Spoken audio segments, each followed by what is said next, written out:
सुधा समाधान।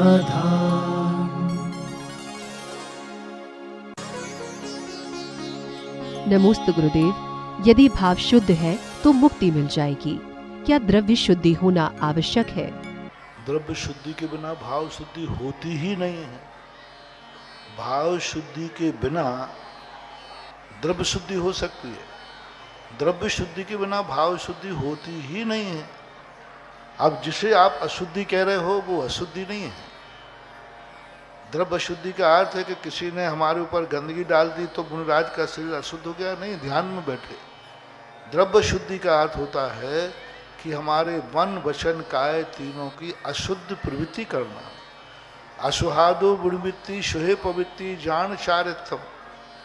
मन वचन काय से अशुभ में ले जाना ही अशुद्धि है और अशुभ से बचा लेना ही द्रव्य शुद्धि है। और भाव शुद्धि का अर्थ होता है लक्ष्य। मन वचन काय की शुद्धि ये भाव शुद्धि में नहीं आता, ये द्रव्य शुद्धि में आता है। भाव शुद्धि कहलाता है यह क्रिया तुम किस लिए कर रहे हो, मोक्ष के लिए कर रहे हो तो भाव शुद्धि है, अन्यथा भाव शुद्धि नहीं। इसलिए मन वचन काय को शुद्ध करना ये भाव शुद्धि नहीं, द्रव्य शुद्धि है। नमोस्तु गुरुदेव। प्रतिमाधारी व्रती यदि अपने नियम में चूक करता है तो उसके परिवारीजन या अन्य कोई उसे याद दिला सकते हैं। क्या इसमें कोई दोष तो नहीं लगेगा? व्यंग करके ना दिलाए, उसको अपमानित न करें। उसे कहें अरे भाई देखो सामायिक का समय हो रहा है, आप कैसे बेटी हो, सामायिक का समय हो रहा है, बैठ नहीं रहे। तो आप लोगों की टोन भी तो ऐसे मजेदार होती है। किसी त्यागी वृत्ति का कोई थोड़ी सी दोष दिखबर जाए पर आपके व्यंग, देखो भैया त्यागी वृत्ति है, सामायिक का समय हो गया और देखो अभी ये क्या कर रहे हैं, ऐसे नहीं कहा जाता। उनके तरीका दूसरा है। उदाहरण, अरे भाई अभी सामायिक का समय हो रहा है, ये हो रहा है। तो उनके कहने का तरीका एक अलग होता है। एक सभ्यता से आदर से कहो तो बात ठीक है, और जैसे तुम लोगों की भाषा है वो भाषा तो अब वो नहीं कर रहा है सामायिक, तो उसकी सामायिक छूट जाए तो छूट जाए, लेकिन तुम लोगों की जो टोन है उस टोन में नहीं कहो तो ही अच्छा है। नमोस्तु गुरुदेव। वर्तमान समय में विरोध व्यक्तिगत होने लगे हैं, वैचारिक नहीं। इसमें हम कैसे परिवर्तन ला सकते हैं? जो व्यक्तिगत विरोधों की जो स्थिति बन रही है, इसका मूल कारण है व्यक्तिगत स्वार्थ। जब व्यक्ति के व्यक्तिगत स्वार्थ आ जाते हैं तो वह कहीं ना कहीं से अपने परिणामों को ऐसा, उससे स्वयं को ही हानि होती है। जो व्यक्तिगत विरोधों को मंदिर की जाजम पर लाते हैं, व्यक्तिगत विरोधों से जो व्यक्ति धर्म से दूर होते हैं उनको एक दिन बहुत नुकसान होता है। आज प्रातःकाल मैंने बड़े मंदिर में कहा था कि तुम्हारी किसी ने तुम्हारे लिए इस प्रकार का छेड़ दिया जिससे तुम धर्म से दूर हो जाओ, तो वो तो जीत गया। वो चाहता ही था कि तुम्हारी इज्जत बढ़ रही है, इज्जत घट जाए। यदि तुमने उसको एक्सेप्ट कर लिया तो ऐसे बुरे दिन आ जाते हैं कि फिर वो समाज में बैठने लायक भी नहीं रहते। हमेशा अपने अशुभ दिन को भूलना चाहिए। यदि किसी ने आपको गाली दी है तो उस गाली को जितने जल्दी भूल जाओ और जितना कम दूसरों को सुनाओ उतना ही तुम्हारी इज्जत है। मान लो किसी ने तुम्हें गाली दे दी थी, अब उसके दो रूप हैं। तुम जल्दी भूलो और अपने मुंह से कभी मत बोलना कि इसने हमें गाली दी थी, क्योंकि अभी तक तो तुम्हें ही मालूम था, अब चार को और पता चल गया तो वे चार लोग कहेंगे ये गाली लायक था तब तो दी गई थी। इसलिए जब तुम्हें गाली मिले या तुम्हारा कोई अपमान करे, बहिष्कार करे, तुम्हारे लिए निंदा करे, उस समय अपने मुंह से उस निंदा को, उस गाली को कभी किसी को मत बताना कि एक बार मेरे लिए किसी ने गाली दी थी। जो ज्ञानी व्यक्ति होगा, होशियार व्यक्ति होगा, और बल्कि क्या होगा, क्यों भाई मैंने सुना है कि फलाने व्यक्ति ने तुम्हारा बड़ा अपमान किया, ऐसा मुझे तो ध्यान नहीं है। उसने तुम्हें गाली दी, साहब देखो मुझे तो इतना ध्यान नहीं है, उल्टा बोल दो, ध्यान है तो भी बोल दो। अपने किए हुए अपमान को कभी अपने मुंह से मत बोलना। जितने बार तुम अपने मुंह से बोलोगे उतने बार तुम्हारा पुण्य का क्षय होगा और दुनिया तुम्हारी खुद की हंसी उड़ाएगी। और कभी यदि सम्मान हुआ हो तो उसको 100 लोगों को बताना, मालूम मेरा एक बार सम्मान हुआ था। अपमान की बात मत सुनाओ, भूल जाओ, क्योंकि सामने वाला चाहते ही है कि तुम धर्म से दूर हो जाओ। और उस समय तुम्हें धर्म दूना करना चाहिए, डबल करना चाहिए, जिससे कि लोग ये समझें कि कोई भी, और कर्म भी ये समझेगा कि तुम्हें धर्म से कोई दूर नहीं कर सकता। अन्यथा धीरे धीरे धीरे धीरे तुम इतने बाहर हो जाओगे, पता ही नहीं चलेगा कि तुम ललितपुर में हो भी कि नहीं हो। नमोस्तु गुरुदेव। गुरुवर, पुराने मंदिर का जीर्णोद्धार कराना श्रेष्ठ है या नए मंदिर का निर्माण कराना? अब देखो, मुझे ये बता दो अकलंग बाबू, दादाजी की सेवा करना श्रेष्ठ है कि बच्चे का पालन करना श्रेष्ठ है? दोनों में बता दो। अब जो आप लोग करो वो ही मैं कर लूंगा। ये सब कहवे की बातें हैं। सब लोग दादाजी को छोड़ करके अपने बाल बच्चों को लेकर के रास्ता नाप लेते हैं। अच्छा ये है दोनों की सार्थकता।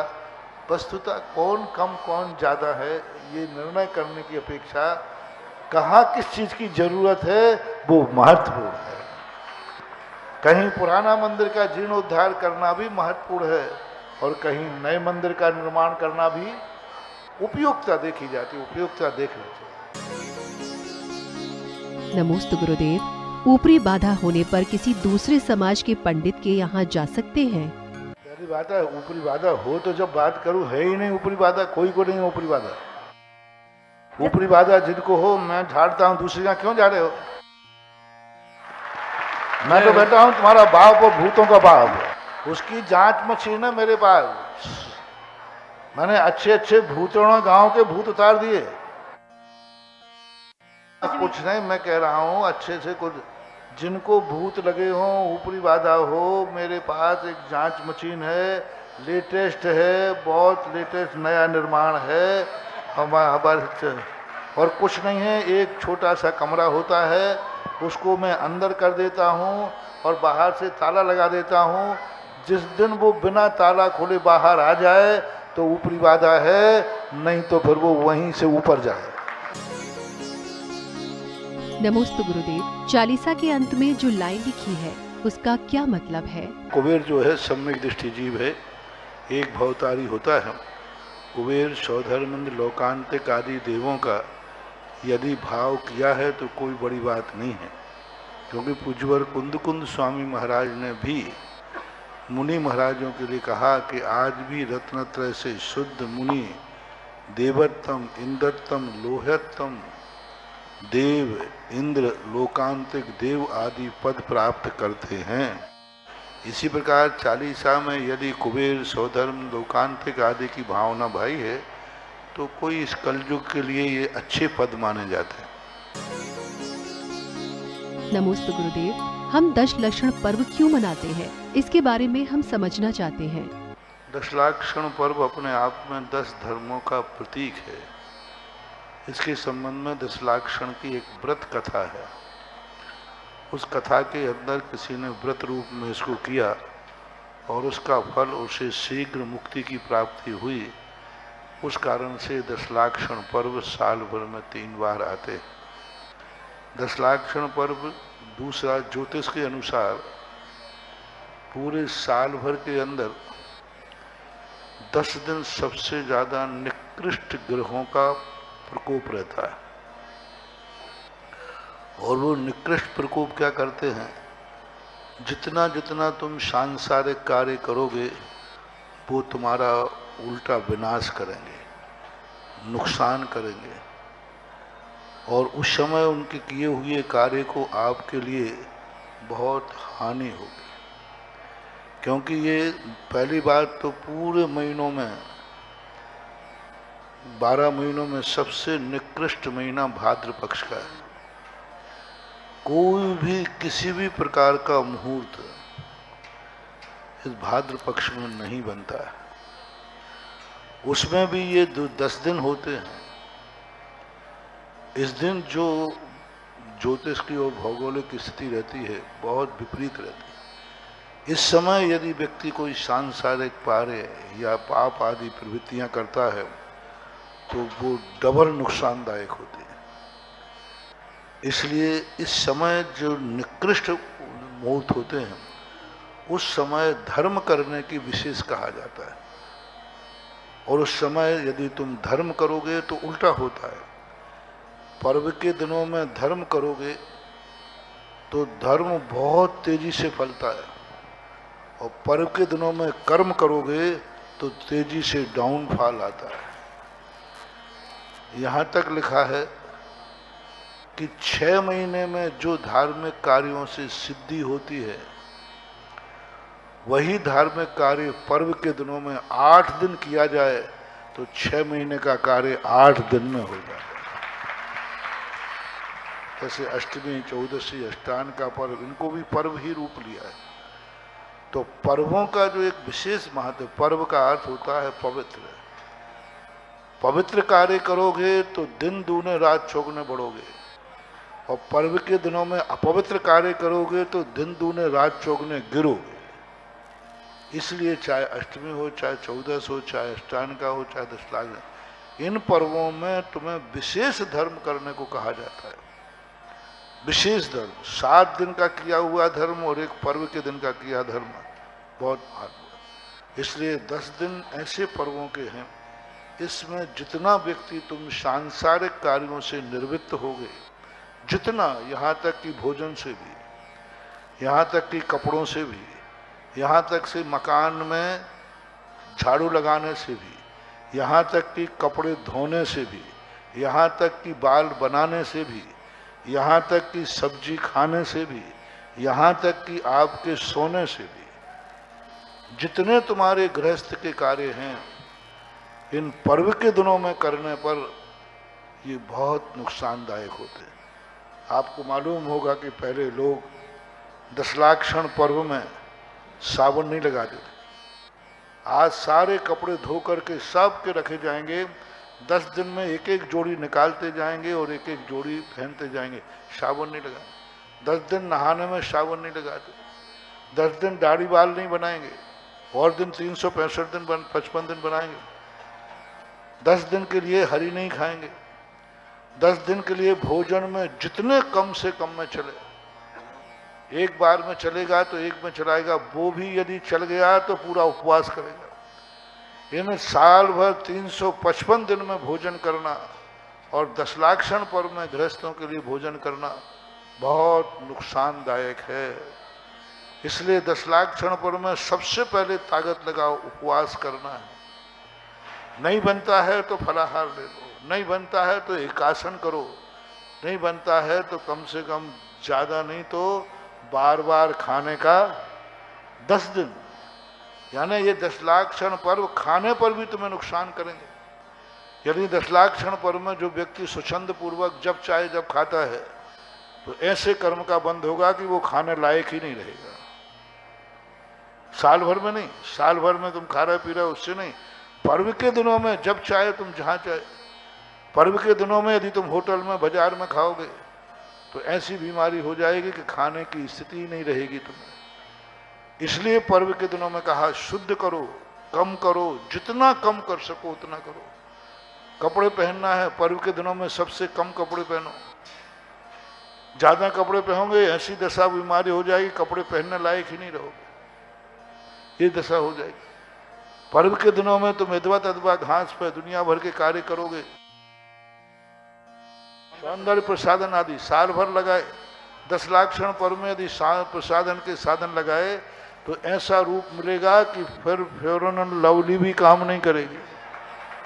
हाँ, बिल्कुल कालिया दी ब्लैक बोर्ड।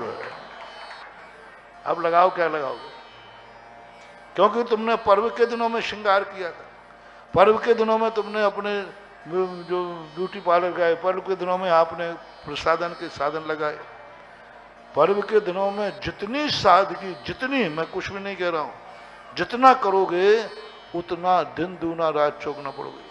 इसलिए दशलाक्षण पर्व में देखो, आपके यहाँ परंपरा है, साल भर में कभी मंदिर जाए या नहीं जाए, 10 दिन में, साल भर में अभिषेक करे या नहीं, लेकिन 10 दिन में जरूर करते। साल भर में। क्यों? ये सब ऐसे ही नहीं है, रूढ़ियां नहीं है, क्योंकि ये 10 दिन में किया हुआ धर्म साल भर के किए हुए धर्म का बराबर हो जाता है, इतना फलता है पर्व के दिनों में किया हुआ धर्म। इसलिए पर्व के दिनों में, दशलाक्षण पर्व आदि में, सांसारिक कार्यों को कल से पूर्णतः निवृत्ति करना। साल भर तुम नगर से बाहर घूमने जाते हो, कोई बाधा नहीं। दशलाक्षण पर्व के दिनों में अपना नगर नहीं छोड़ना। कोई विशेष परिस्थिति की छूट रख करके नियम करो कि 10 दिन मैं अपने नगर से बाहर नहीं जाऊंगा। कोई विशेष ऐसी परिस्थिति आ जाए, हाली बीमारी की, कहीं कोई परिस्थिति, तो उसकी छूट रख लो। धार्मिक कार्यों की छूट रख लो। पहले के लोग 10 दिन के लिए अपना व्यापार धंधा सब जो सामान लाना है पहले से लाके रख देते थे, और जितना कम तुम व्यापार करो, जितना कम दुकान, पहले तो दुकान पर लग जाता, भाई कल से जैनियों का दशलाक्षण पर्व लग रहा है,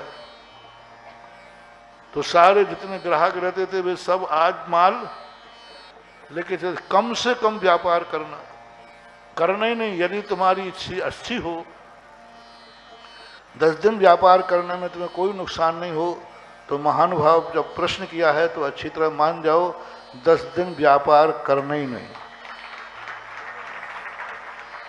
फिर भी करना पड़े तो उतना ही करना जितना जरूरी हो। 2 घंटे के लिए खोल लिया, 4 घंटे के लिए खोल लिया, बस, इससे ज़्यादा नहीं।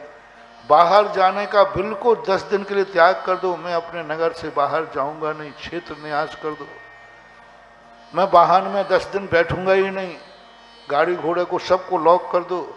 10 दिन मैं वाहन का प्रयोग नहीं करूंगा तो किसी मंदिर को जाने में, दूर जाने में प्रयोग करूंगा, किसी अच्छे कार्य के लिए जाने में प्रयोग करूंगा। बाकी वाहन का त्याग कर दो। टीवी का, घर में टीवी लगाना बिल्कुल बंद कर दो टोटल के 10 दिन हम टीवी नहीं खोलेंगे, प्रवचन आदि धार्मिक कार्यक्रमों को छोड़ करके। तो ये बहुत बड़े लॉजिक हैं, ऐसी सामान्य मत मानो इनको। ये तुम्हारी जिंदगी में जो दशलाक्षण पर्वों में अपने आप को ठीक नहीं कर पाता, वो इसकी दशा ऐसी होती है कि वो किसी लायक ही नहीं रहता, बाद में वो कोई कर्म भी नहीं कर पाएगा, व्यापार धंधा। इसलिए पर्वों का संबंध ज्योतिष से है, पर्वों का संबंध प्रकृति से है, पर्वों का संबंध धर्म से है, पर्व का संबंध सीधा आत्मा के स्वाभाविक परिणामों से है। सुधा समाधा